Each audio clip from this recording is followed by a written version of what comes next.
Hello everyone, in this class we'll learn about basal ganglia. The term basal ganglia is applied to group of nuclei or mass of grey matter in the forebrain and upper part of the brainstem that have motor activity of great importance. It influences the pyramidal system activity. The basal ganglia differs from cerebellum in a way that they regulate motor activity. Unlike the cerebellum, the basal ganglia does not receive input from spinal cord, but they do receive direct input from the cerebral cortex. The main action of basal ganglia is on the motor area of cortex by the way of thalamus. In addition to the role of motor control, basal ganglia also contributes to affective and cognitive function. The lesions of the basal ganglia produce abnormal movement and posture. Basal ganglia includes different nuclei which are caudate nucleus, putamen, globus pallidus, subthalamic nucleus, also body of Lewis, and substantia nigra. Caudate nucleus, it possesses a head and a tail which is terminating at the amygdaloid nucleus. The caudate nucleus and putamen together they are called as corpus striatum or neostriatum, that is the newer part of the basal ganglia. Putamen and globus pallidus. Putamen and globus pallidus are together called as lenticular nucleus, whereas globus pallidus is also called as paleostriatum, and globus pallidus is subdivided into external and internal segment by medial medullary lamina. Substantia nigra is subdivided into two parts, that is pars compacta and pars reticularis. It is particularly rich in copper content. The basal ganglia, the three biochemically distinct pathways normally, or three or four, operate in a balanced portion, that is nigrostriatal dopaminergic system, intrastriatal cholinergic system, GABAergic system that projects from the striatum to globus pallidus and substantia nigra, then glutaminergic system. The unique feature of basal ganglia is high oxygen consumption and it has a high copper content.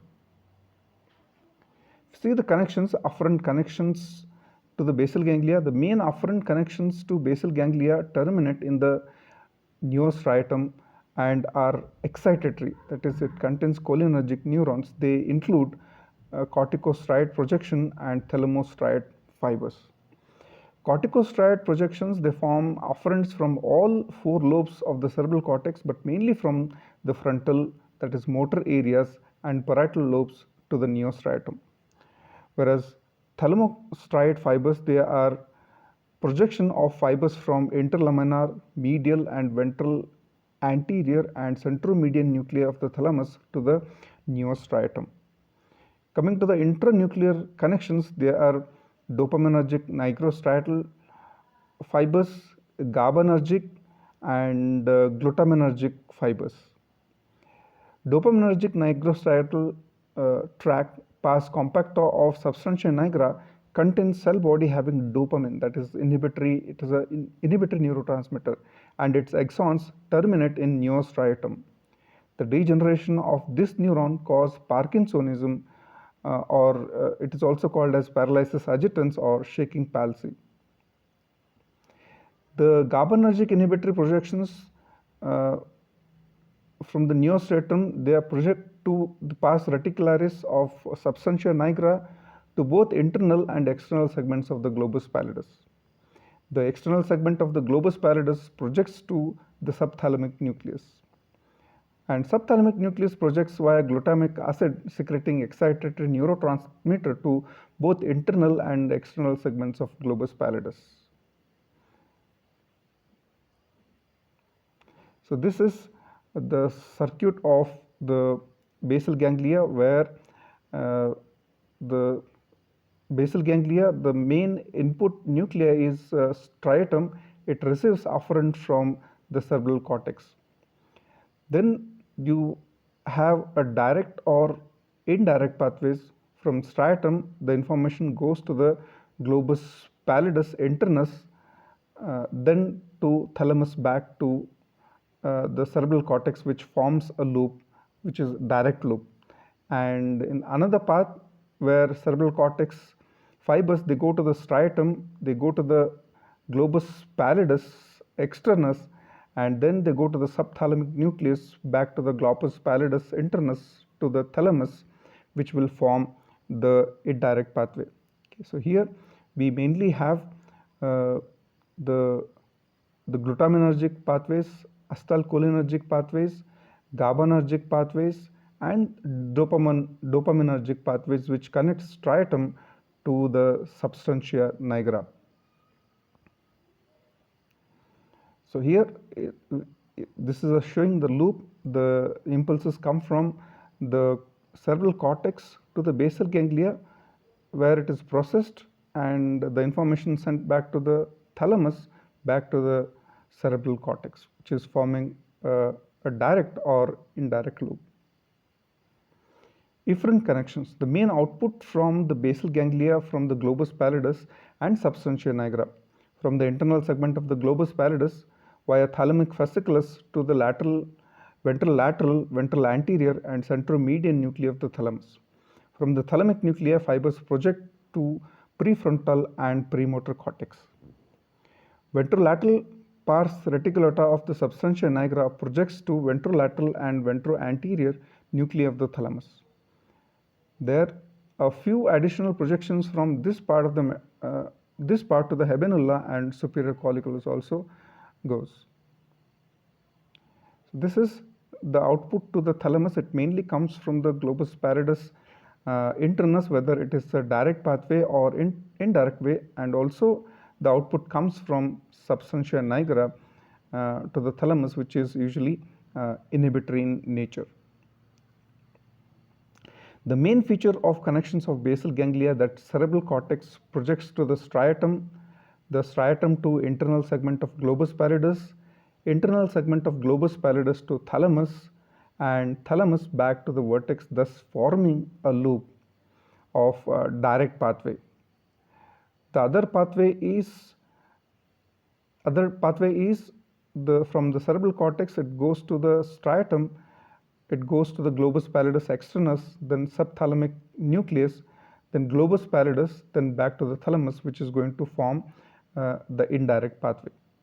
The output from the internal segment of globus pallidus, that is thalamus, is inhibitory, where the output from the thalamus to the cerebral cortex is excitatory.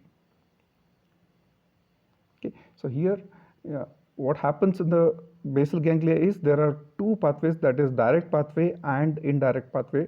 Direct pathway, it comes from cerebral cortex to the striatum to the globus pallidus, then back to the thalamus. Okay, so which is usually excitatory in nature, because cerebral to striatum is glutaminergic, striatum to globus pallidus is inhibitory, and globus pallidus internus to the thalamus is inhibitory. So inhibition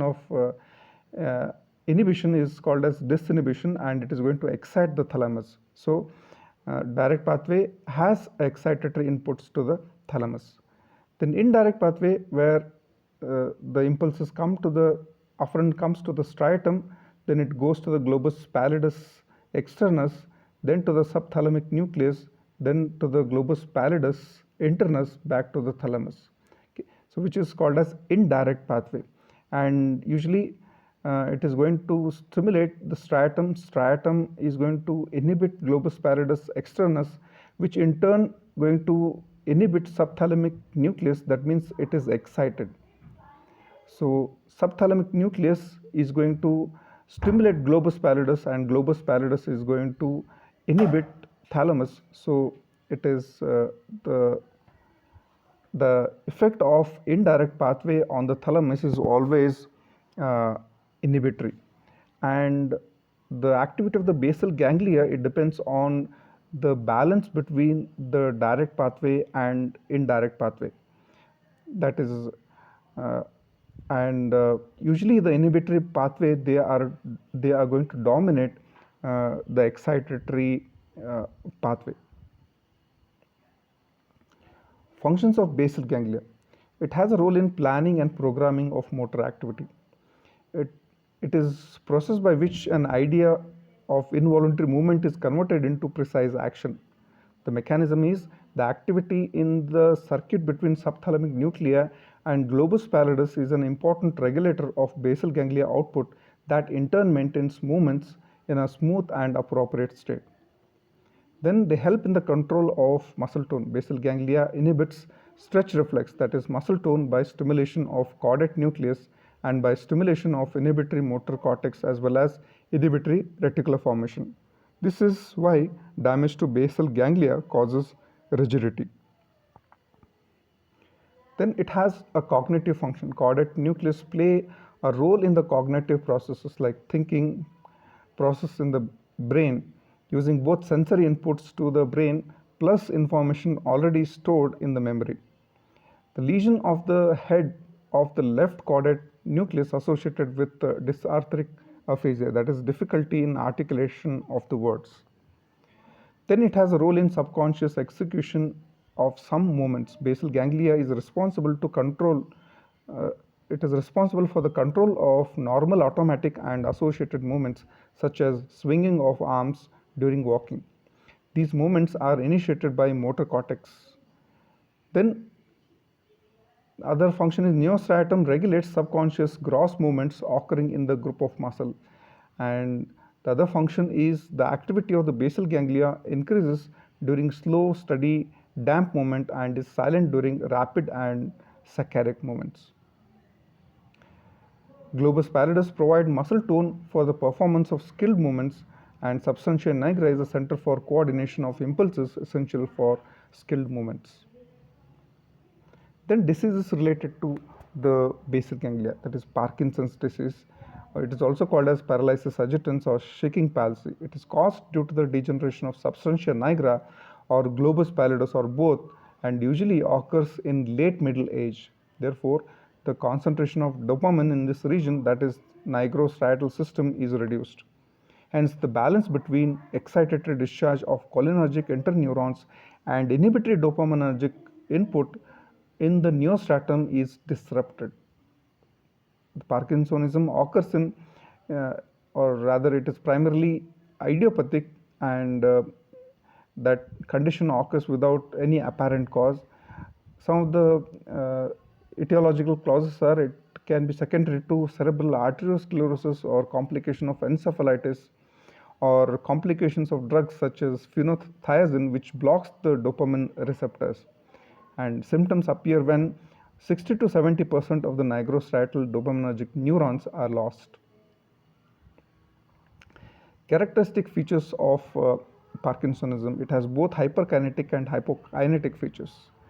The important features are rigidity because of the hyperkinetic activity due to the increased discharge of gamma efferents supplying the muscle spindle.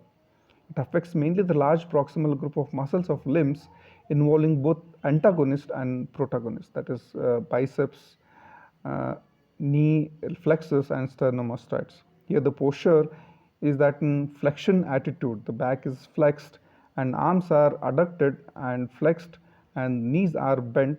That gives a stooped posture. And rigidity may be a cogwheel type. Here resistance is intermittently released and it can be lead pipe type. Here the resistance is throughout the movement. The mechanism for rigidity is the activity of neostratum is influenced by excitatory effect on cholinergic fibers and inhibitory influence of the dopaminergic fibers. Normally there exists a balance effect of these two opposite innervation on the neostratum activity. Lack of dopaminergic activity due to the degeneration of substantia nigra shifts the balance towards the excitatory cholinergic fibers. There can also be tremor, which is hyperkinetic symptom. It consists of regular rhythmic alternate contraction of antagonist and agonist muscle at the rate of 6 to 8 times per second. It is commonly seen as a pill rolling movement, that is rhythmic contraction of thumb over the first two fingers. As it is present during rest and disappears during activity is called as resting or static tremor. It increases in emotional states, excitement or anxiety due to the secretion of epinephrine, which in turn excites the reticular activating system. The tremor disappears during sleep due to the decreased activity of reticular activating system. The cause here for tremor is due to the degenerative lesions in reticular formation and in ascending connections. There can be weakness and poverty of the movements, which is a hypokinetic movement. Difficulty in initiating voluntary movements, which is called as akinesia. This produces defect in fine movements of fingers. The defects in fine variations of speech can also be there. There will be mask-like facial expression due to the decrease in movements of facial muscles. There can be loss of normal subconscious associated movements, for example, swinging of the arms during exercise, and there can be tendon uh, reflex elicitation becomes more difficult because of the rigidity. Then gait is called as fascinant type of gait or shuffling type of gait. The patient is bent forward and walks quickly with short steps as if trying to catch up the center of gravity or preventing himself from falling down. There can be retropulsion. uh, if the patient is suddenly pulled backwards, he begins to walk backwards and is unable to stop himself. Then the tender jerks becomes progressively difficult to elicit as the rigidity increases. So these are some of the characteristic symptoms of Parkinsonism. There can be head nodding, that is tremor in the hands, or pill rolling movements in the hands, stoop posture because of the increase in the rigidity, arms are flexed and at the elbows and wrist, hips and knees are slightly flexed. Okay, so you can see the tremor and you see short shuffling gait, which is also called as fascinating gait. Treatment: administration of drugs L-dopa. It can cross the blood-brain barrier and reach the brain tissue where it is converted to dopamine.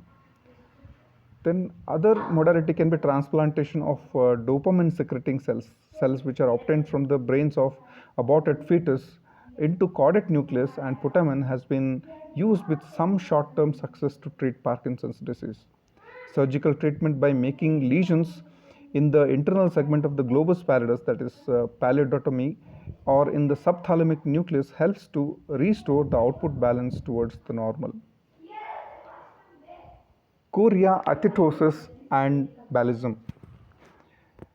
These three disorders are characterized by spontaneous involuntary movements due to the interruption of the inhibitory pathway from area 4S via caudate nucleus to the thalamus. Chorea. It is mainly due to the involvement of the caudate nucleus and is characterized by rapid, irregular, involuntary dancing movements of short duration. It is also associated with decreased muscle tone and muscle weakness. Athetosis. It is due to the lesion in the lenticular nucleus and is characterized by continuous slow twisting, writhing movements. Ballism. Ballism is involuntary flaring and intense violent movements that occur. Hemiballism is due to the damage to the subthalamic nucleus and is characterized by spontaneous attacks of incoordinated movements affecting whole of the opposite side of the body. Wilson's disease, or which is also called as hepatolenticular degeneration, it is an autosomal recessive disease. Here the copper content of substantia nigra is high. In this condition, the ceruloplasmin, that is plasma copper binding protein, is low. Thus, copper accumulation causing degeneration of the lenticular nucleus with cirrhosis of liver. The condition is characterized by muscular rigidity, tremor, cirrhosis of liver, and emotional disturbance. Huntington's disease, it is autosomal dominant inherited disorder. The abnormal gene responsible for disease is located in the short arm of chromosome 4. It usually occurs between age of 30 to 50 years, and it is due to the damage to the GABAergic and cholinergic neurons that project to the putamen. Damage to this inhibitory pathway results in hyperkinetic features, which include hyperkinetic choreiform movements, slurred speech, and progressive loss of memory, that is dementia. And it is gradually progressive disease with no effective treatment, which eventually leads to death. This is in brief about basal ganglia and disorders of basal ganglia. Thank you.